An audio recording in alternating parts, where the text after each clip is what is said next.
ராஜ்மோகனுக்கு என்ன கொடுக்கணும்? ராஜ்மோகனுக்கு நம்மளால கொடுக்க முடியும். இந்த குழந்தையை மீண்டும் பட்டிமன்றத்திற்கே அனுப்பிவிடும் அப்பா. வியூஸும் போக மாட்டேங்குதப்பா, தயவு செய்து இந்த மேடையில் ஏற்ற வேண்டாம் அப்பா.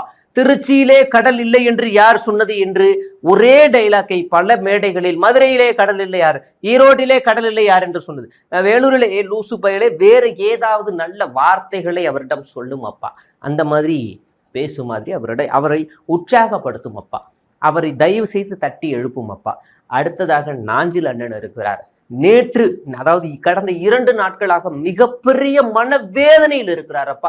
அதுவும் அவர் என்டிஏ கூட்டணிக்கு போகிறதாக பேச்சுகள் எழுந்தவுடன் அவர் ஒரு ரகசியமாக ஒரு அமைச்சரை சந்தித்து என்னை மீண்டும் தாய் கழகத்திலே இணைத்து விடுங்கள் என்று அவர் மண்டியிட்டு மன்றாடி கேட்டுக்கொண்டதாக ஒரு செய்தி உலா வந்து கொண்டிருக்கின்றதப்பா. அதை உண்மை என்றால் அவர் உடனடியாக அவரை தாய் கழகத்திற்கு இணைத்து கொள்ளும் அப்பா.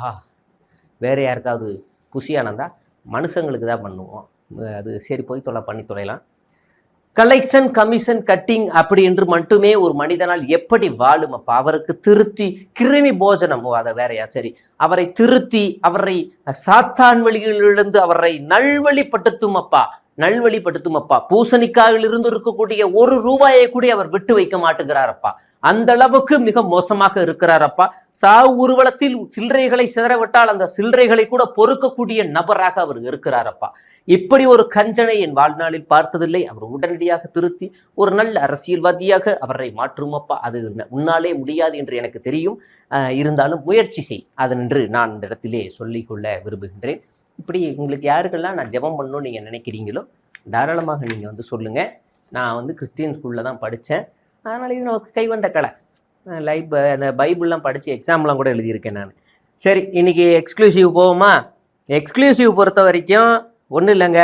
வேலூரில் ஒரு மாவட்ட செயலாளர் ஆர் வேல்முருகன் ஒருத்தர் இருக்காப்லையா.